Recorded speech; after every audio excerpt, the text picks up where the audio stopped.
The news is out and it's all around. The sergeant will soon be free. And all the little girls in every town are as happy as they can be. Everybody's gonna scream and shout when the train rolls up and he steps out. We'll all be glad when the sergeant comes marching home. Welcome to another TCBCast Jukebox. I'm Justin Guzman. I'm Gurdip. And we are covering some, gifts, I guess we could say. Are we giving gifts to each other? Is this it? Yeah. I don't know. These might be some pretty rough gifts. No, yeah, they're not great. We're changing it, though. We were initially going to do Christmas songs, but we decided to change it last minute to what? We are talking about Elvis Novelty songs. There's a lot of Christmas-themed Elvis Novelty songs, so there's quite a few Christmas songs on both of our lists, as it turns out. Yeah. So it's going to be Christmassy a little bit. Oh, yes. Yeah, definitely. But there will be a few that aren't Christmassy. They're just Elvis. And they run the span. Like, I think we go all the way from the 50s through, I think the latest one is 88. Yeah. So there's a lot of Elvis Novelty songs, but we're just covering 10 this month. So where do we want to start first? Obviously we're going to trade off. Do you want to go first? Do you want me to go first? How about you go first? Because I always go first. Sure, yeah. So my first one comes from 1957, and it's Hey, Mr. Presley by Pete Debris and the Wanderers. Born in a town way down in Mississippi, came a rock and roll cat that almost flips me. Started into rockin' at the age of 5. Mr. Presley taught the country how to jump and jive. Hey, hey, Mr. Presley, where you gonna rock tonight? Hey, Mr. Presley, where you gonna rock tonight? The Wanderers. That was a film in I don't know what year that came out. Maybe late 70s or 80s. Yeah. Because it was a song by Dion, right? Right. They Call Me the Wanderer. Yeah. Go around and around. This is not as good of a song as that. But I will say, it's kind of interesting that it is sort of styled like a rockabilly, R&B, jump blues sort of mashup stylistically. And lyrically, it's all about how, of course, Elvis created rock and roll and brought the rhythm to the nation. And there's references, obviously, to a lot of Elvis songs. Apparently, this Pete Debris is actually not a real person. There's so many of these novelty songs. Yeah, pseudonyms. And the writer of the song, Jimmy Franklin, is the one who's doing the singing. But this is one of those weird 50s ones where it is like, we're going to put Elvis right up on the pedestal and try to sell this record to his fans who just want to hear about how great he is. What do you think of this? It's okay. It's not very catchy. And I noticed a lot of fallacies with the lyrics. Like, they essentially just made up whatever they wanted. Like, they said he started rocking at the age of 5 and started rock with blue suede shoes. Like, come on, dude. Just do a little bit of basic research. Bare minimum. The 50s, so yeah, and it was 57. So Elvis is just like, he just got on the scene pretty much, but he is also the biggest thing out there. Yeah. So. And they even touch on the controversy because there's like, some of the squares tried to put him down. So interesting time capsule of like, can you imagine being Elvis Presley and hearing like all these novelty songs like in the 50s? Heard these? You would have to have imagined that he'd encountered at least a few of them. Not like these ones specifically, but a few of them. I'm sure he did. I'm sure he heard "I Want Elvis for Christmas" with Eddie Cochran in there. Yeah, he probably heard Janice Martin's My Boy Elvis as well. Probably. That would surprise me. Yeah. Or someone gave it to him. What's your first one? My first one is I Don't Want a Bracelet or Diamonds. I Just Want Elvis Instead. Mary Kay, 1960. I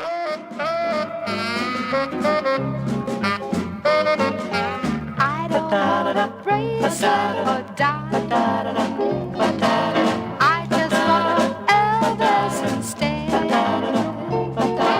I will do the dishes each and every night, and my sassy brother, and I won't ever fight.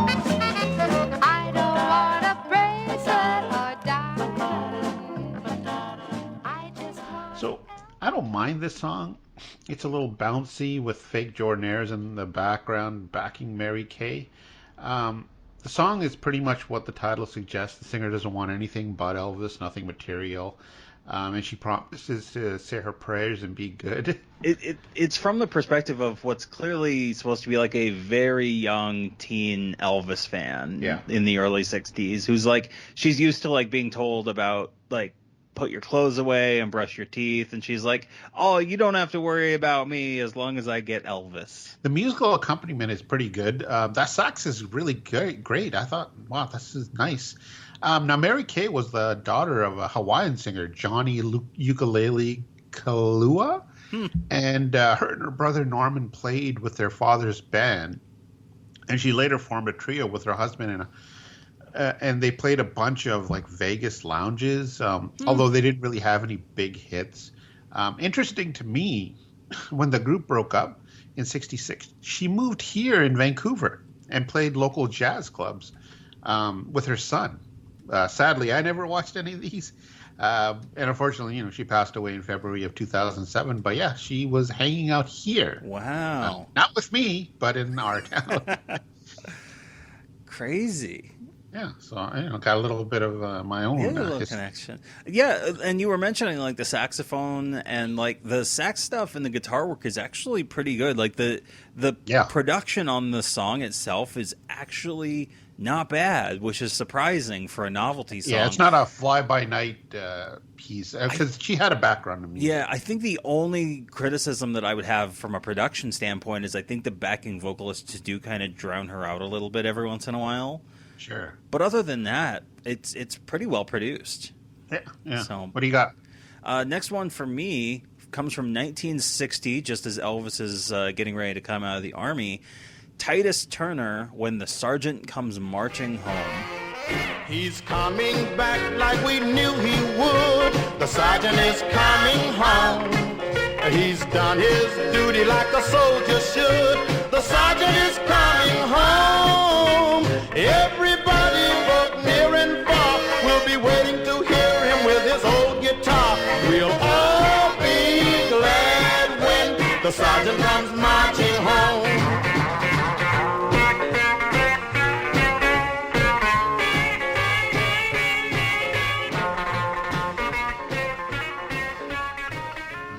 Now, when I played this, I noticed this beat. Did you notice it? I didn't recognize the beat. Is it a rewrite of something? The ants go marching in. Hurrah, hurrah. Haven't you heard that song? When the ants go marching in, 2 by 2, hurrah, hurrah. It's the same beat. Ah, okay, so it's kind of an adaptation. Yeah. But so this is the way that I was going to flip it is this is the same Titus Turner, and I triple checked on this. This is the same Titus Turner who wrote "Tell Me Why," which Elvis recorded in the 50s. Ah, okay. And he's interesting. And he's a rhythm and blues singer and songwriter. So like he had legit hits and was a legitimate, recording artist. But he decided for some reason to do this novelty song to capitalize on Elvis getting out of the military. And honestly, this might be the best Elvis novelty song I've ever heard. It's kind of a bop. Yeah, it's not too bad, probably because it has that pedigree. And also maybe because he has that connection, kind of. Yeah. He doesn't really mention Elvis. No, it's all sort of implied, with the talk about the sergeant getting his guitar back and stuff like that. But he never explicitly says Elvis. Yeah. If anybody calls him out on that, he's like, hey, I didn't say Elvis. What do you, it could be anybody. Yeah. But no, otherwise, I really surprisingly enjoyed this one. Yeah, it was good. It was good. My next one, My Baby's Crazy About Elvis by Billy Boyle, 1962.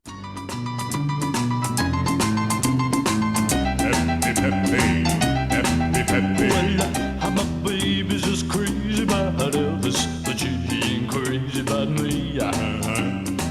My baby just dreams about Elvis, never dreams about me. I try to get that man out of her hair. I've thrown away his records, but she just don't care. No, my baby's just crazy about Elvis, but she ain't crazy about me. Now, Billy does an impression of Elvis on this track, And it's essentially the same story we've heard in other songs where his girl is nuts about Elvis, but somehow she isn't crazy about Billy Boyle, which begs the question, how is she his baby then? Like, why are they going out? The rest of the song is about how he's tired of hearing about how great Elvis is and his song. It's almost like me and Taylor Swift, because I'm seriously at that threshold where it's becoming unbearable. My daughter's crazy about Taylor. I know. I need to write that novelty track. I just had that birthday party with my daughter, 2 parties on this weekend, and I'm just like, they had that concert movie playing the whole time, and I'm like, oh my god! There was decorations, there are balloons, there's cakes, and everything about Taylor Swift. I'm just, I don't know. Well, that's what it'd been like as an Elvis fan back in the 50s. And you would have had, like, imagine you being the dad of an Elvis fan in the 50s. That's right. Like, you would have... That's why I always tell you, when people say that they were, like, my grandmother was an Elvis fan or whatever, when she was older back then, it's very hard for me to understand that. It's like a grandmother being enamored by some new singer now. It's like, I don't understand. They would have been teenagers to be big into Elvis, no? Right. Yeah. But some people say their grandmother was into Elvis back in the day. I don't get that. But right. Because literally when my grandmother was a child, she was into Elvis, or when she was a teenager. No, but some people said when their mother was young, the actual grandmother also liked Elvis, and I was kind of scratching my head at that. Yeah. Oh, okay. So older generations being into Elvis in the 50s or 60s. Yeah. I mean, there were definitely fans. I mean, even I think that's the way it is. The theatrical cut that has some of the fan interviews, and there's a much older lady in there as well. So. Yeah, like This Is Elvis. Some of those British Elvis fans, when they show a little convention that's happening, and a lot of those are much older than they wouldn't have been teenagers in the 50s, and I'm like, really, they liked Elvis? Good music, or is this all revisionist? Is this all revisionist history that they're doing here? Anyway, this song, not too bad. He sounds a bit like Gene Vincent to me.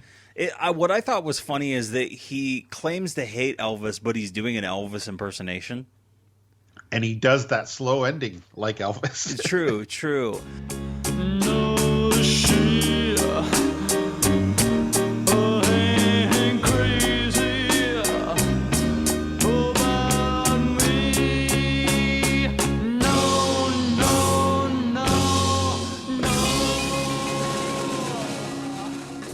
But I just thought that was hilarious because there's other songs that we've covered, novelty song-wise, where it's sort of the same story of like, oh, my baby loves Elvis or my girl likes Elvis and I hate him. But it's usually from like a normal-sounding guy not doing an Elvis impersonation. Yeah. And the guy's like, oh, if I'm going to meet him, I'm going to kill him or whatever. Yeah. And this is both homage and criticism. So That's true. Yeah. A funny bit of trivia. So Billy Boyle was an Irish actor and mostly known for stage and being a musical singer. Yeah. But he was cast as Ronald McDonald in the late 70s in a bunch of McDonald's commercials in Europe. And he appeared in print media for McDonald's. Oh, weird. I wonder if he was crazy about McDonald's. Anyway, I thought that was interesting. Crazy. All right. What do you got? Next one for me. So I'm jumping ahead by a good 17 years here. But now we're getting into the Christmas-themed ones for me. I've got Elvis Won't Be Here for Christmas from Linda Hughes, 1977. For you see, Elvis won't be here for Christmas. And the snow has turned from white to blue. No more great concerts or new records for me to look forward to. He's been such a part of my life for such a long, long time.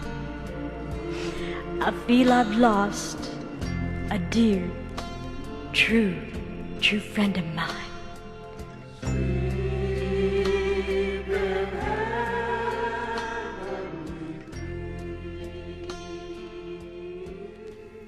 And you had a hard time finding this, right? Yeah, I had to I had to go on to like a fan blog site that had uploaded a transfer of the 45 that they had done. And apparently this Linda Hughes had put out a handful of records back in the 60s, like very obscure, independent, like almost all of her singles were on different labels. And this Elvis one came from the Great Northwest Music Company.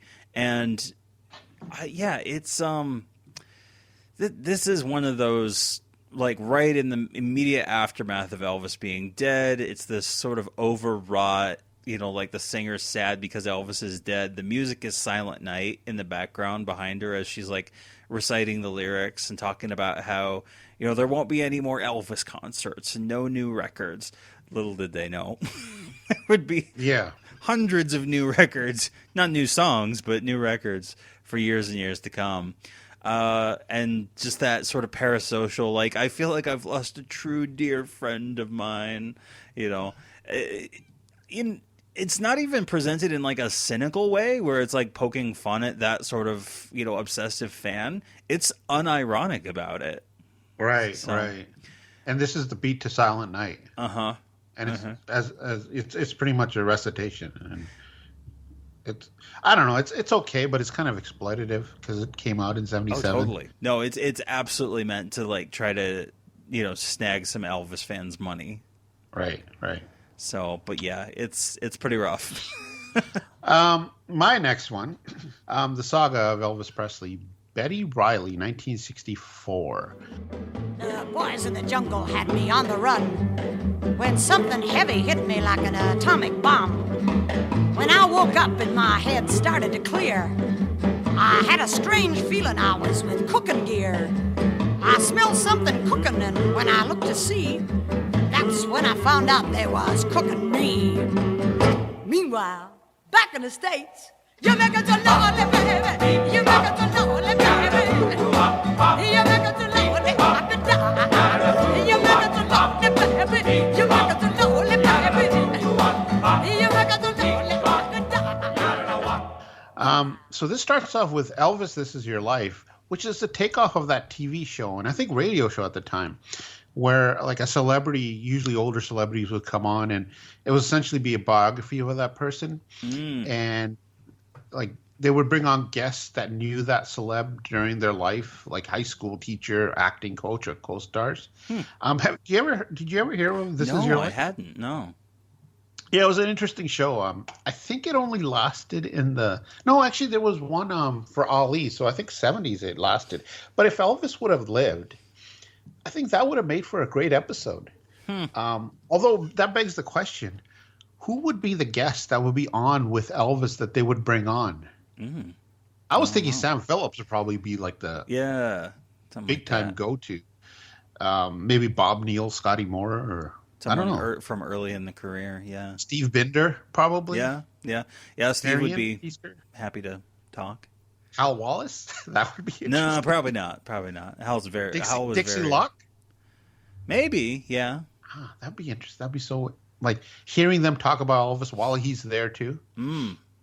That would have been, anyway. Back to weird. This song. Yeah. So this song is pretty much a parody of "Stranded in the Jungle" by the Cadets from '57, where the main character is stuck in Africa, and then we cut to what's happening in the States with his girl getting hit on. I think I told you about this song. I think so. A while back. Yeah. The boys in the jungle had me on the run when something heavy hit me like an atomic bomb. When I woke up and my head started to clear, I had a strange feeling I was with cooking gear. I smelled something cooking and I looked to see. That's when I found out they was cooking me. Great! Googa Booga! Let me out of here! And meanwhile, back in the States,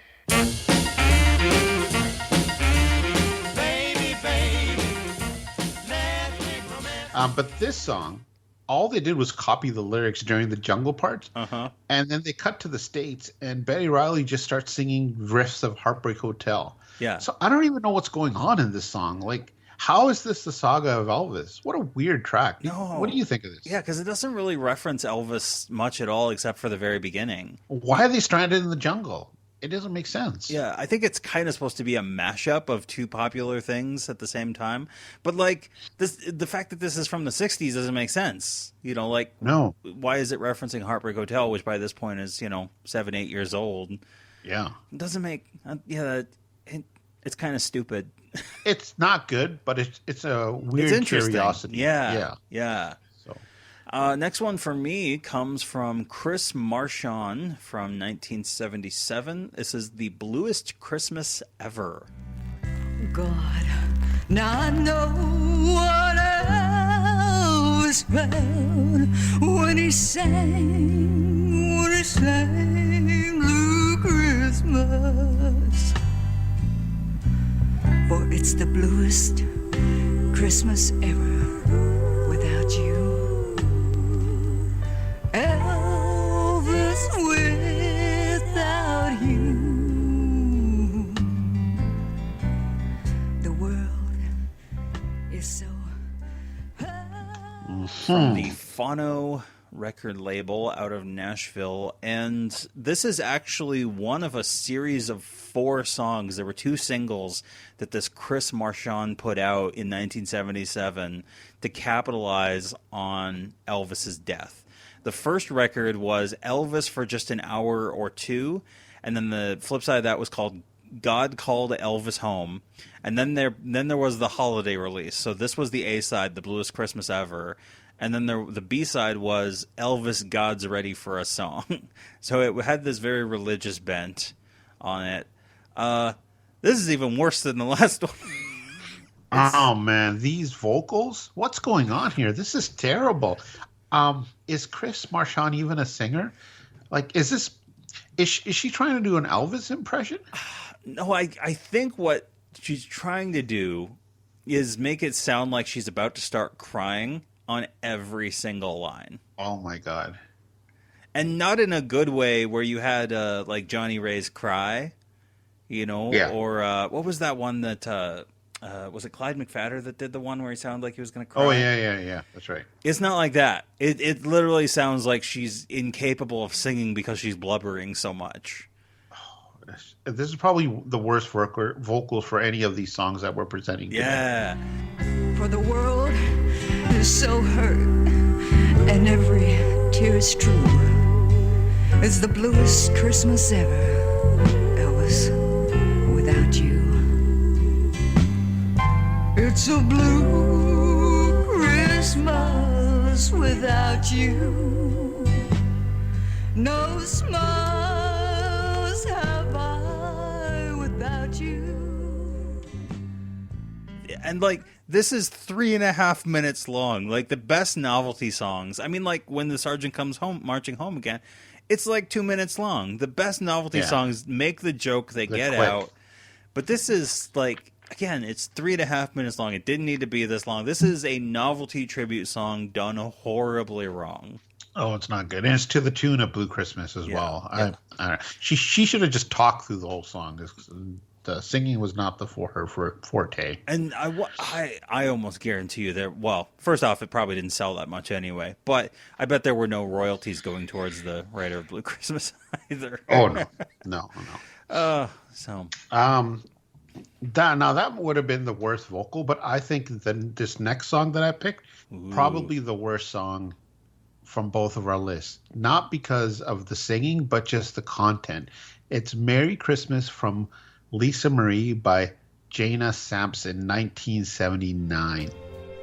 Dear Santa, my name is Lisa Marie. It's been such a long, long time now since you received a wish from me. Santa, there's only one thing I really want this year. Take a message to my daddy. Say we wish that he were here. Oh man, this song. Written from the perspective of Lisa Marie, who at this point will be like 11. Mm-hmm. Talk about exploitative. Like, this is just in bad taste, asking Santa to take a message to her dead dad, and she wishes he was there and she misses him. Like, come on. This is the words of Lisa Marie, but someone else pretending to be her in this song is such bad taste. Like, is this even considered novelty? This isn't very novel. No, it's not funny. It's so tacky, and it's just bad. It's in such bad taste. Oh, just some listeners were probably like, back in the day, were like, "Oh, that's so sad." It's like, no, the sad part is the record and this song. And I looked up the cover, and it doesn't even say Jana Sampson. It just says Merry Christmas, and then there's a picture of Elvis, and at the bottom it says from Lisa Marie. So obviously they wanted people to think that Lisa Marie was recorded the song for her dad just to sell some more copies, and that's just that's just it's not until you would open the record and see on the label, oh, Jana Sampson is the singer. It's this is real exploitative, and not in a fun Colonel Parker here's a shitty movie that Elvis is starring in, or here's some bad merch or something like that. No, it's one thing when you have Elvis's face slapped on it because he's like a public figure, but she's an 11-year-old girl. Like, leave her out of this. Like, I know. Yeah. It's just not good at all. Yeah. This is horrible. All right. What do you got? The last one for me comes from quite a bit later. Again, now 1988, the year I was born. Bob Rivers, A Message from the King. And now, here with a special Christmas message, the immortal Elvis. Well, thank you. Thank you very much. This here is the King. I know I haven't been around much for a while, but I want y'all to know that up here in rock and roll heaven, I'll be thinking of you this Christmas. I'd like to give y'all a special Christmas message. A message of peace. Like, how about a little piece of that pie going by? Thank you. Thank you very much. Like I was saying, Christmas is a time of hope, a time of joy, a time for loving. Now, did you listen to Bob Rivers much on the radio at all over the years? No, not really. Nope. Well, yeah, because he was a DJ, radio personality, did comedy shows, and this apparently he would play this all the time on his radio show at Christmas time, and he had this compilation of Christmas novelty songs that he had put together called Twisted Christmas, and it's this sort of like, oh, it's Christmas, but it's these goofy things that we've played on the radio. And this song is essentially an Elvis impersonation where Elvis is fat and overeating, so you can hear him munching on stuff while he's wishing everyone Merry Christmas. Yeah, this is just, like, you gotta love those 80s Elvis impersonations, but this is just gag, like, stereotype galore, Elvis being a glutton. You know what? He sounds like Jack White as Elvis from Walk Hard. Yeah, that's exactly it, and this is, like, it doesn't have, millions of views on YouTube, but it's got, like, it still has, like, over, like, 100,000 on the YouTube uploads of it, like a couple of YouTube uploads of it. So people are still listening to this. Why? It's not good at all. Like, obviously it was played on the radio a lot. Like, this was the peak of 80s cynicism about Elvis. Let's treat him like a joke. He's not a real artist. He's just the fat guy who died on the toilet. He's a punchline. And this is like the epitome of it. Man, am I so glad we're past this. Yeah. Are there some Elvis jokes that still make it into pop culture, but they are not as ubiquitous as they were in the late 80s, early 90s. This is bad. Yeah, very bad. So my last one, speaking of like the 80s stereotype of Elvis, this is called The Serious Brothers. From The Serious Brother. It's another joyful Elvis Presley Christmas, 1988. Mom gave Dad some real authentic Elvis aftershave. Sis gave Johnny a limited edition velvet Elvis lampshade. And Grandpa gave Grandma a hamster named Priscilla.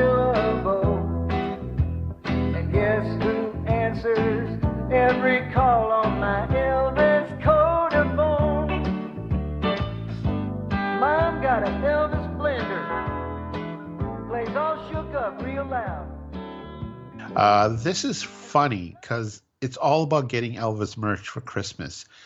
So many of those crappy knickknacks, like aftershave velvet lamp, like a hamster named Priscilla bow, an Elvis blender that plays all shook up, cuckoo clocks, mirrors. This is funny because it's making fun of all that lame merch that was present in the 80s and 90s. I love this. This is genuinely funny.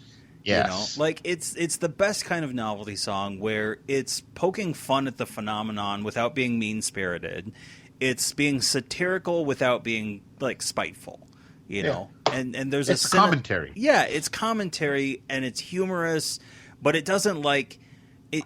It pokes fun at the absurdity of all these things without ever saying, "And you Elvis fans are trash for liking it." It's just like it doesn't go outright and make the crass joke like Bob Rivers, you know, did on his type of stuff, you know. And so this is just genuinely funny because like some of these products either were real at the time or have since become real. Like, obviously 100%. The Elvis mirror is real. I'm trying to remember if there actually is an Elvis waffle iron.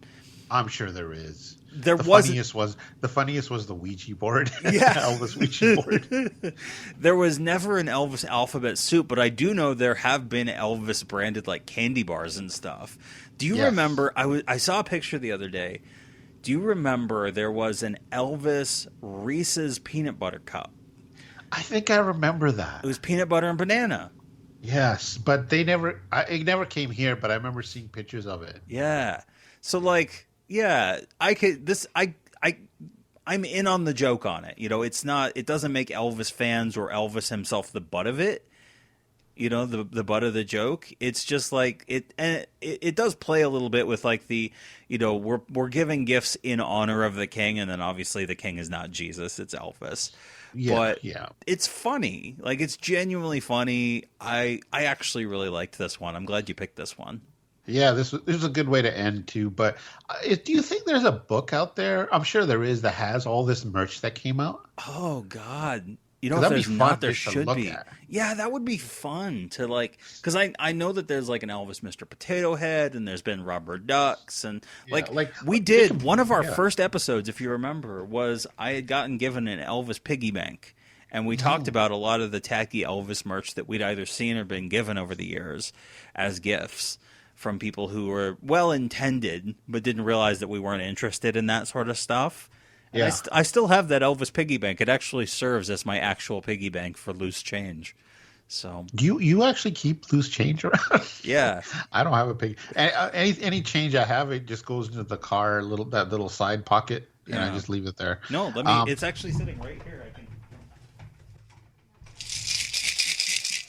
Look at that change. Yeah, been saving up. Money he's saving up for his Christmas present. Come up to the store with a sack of coins while there's a huge lineup behind you, and you count it out slowly. As I was saying, there should be a book because they can go back all the way to the 50s to present. I'm pretty sure that there's a book about the like 50s catalog like of merch, because I know I've seen like extensive blogs that have been done from some fan sites of the original line. Yeah, how about the post-77 stuff? But yeah, the post-77 stuff would be way more interesting. I'll have to ask if anyone would know. It would probably be Jamie Kelly. I'll ask him and see if he knows. And if there isn't, go ahead. If there's not, there definitely should be one. Well, there's an idea for somebody who wants to go, you know. I would totally purchase something like that. Yeah. Digital, but I would purchase something. Make it digital. Make sure if you're going to make it digital. Look after your old pal here. None of this physical. I'd probably look. A physical one would be, but it would have to be done like with like a coffee table book. Yeah, a coffee table book, but like treating it as like an interesting phenomenon in and of itself of like, can you believe all this stuff that's been made over the years and like how bizarre it's gotten? That would be interesting. You don't have to go to detail. It's just a little blurb about what it is and when it was released. Who made it? What company? And nice pictures. There would have to be a chapter on all of the plates, the commemorative plates. That would be a couple of chapters. Oh my God, with the plates, just the plates, and wow. Anyway, that's my last song. I'm glad we ended on this one because it is a fun one. Yeah. Some of the ones there in the middle, I'm like, oh, that's just wrong. Yeah. So, yeah, this was a ton of fun. And folks, let us know if you have gotten over the holiday season, if you get any Elvis gifts. We'd love to hear merch. From our listeners and we want to hear about you patrons. Yeah. We want to hear about your Elvis Ouija boards. Yeah. That's more of a Halloween gift, really. Yeah. So, ton of fun. This was a great jukebox to do. So I know, and we'll continue with the jukeboxes next year with more traditional jukeboxes. But this was fun one-off for Christmas because a lot of people will get a kick out of it. Yes. All right. Well, until next time, the jukebox is powered down. And as he looks down today, we bless ourselves and say, it's another joyful Elvis Presley Christmas. It's another joyful Elvis Presley Christmas. It's another joyful Elvis Presley Christmas. You've been listening to the TCBcast, an unofficial Elvis fan podcast. Justin Gosman and Gurdip have left the building. Someone must have stomped on his head with those blue suede shoes. Thank you and good night.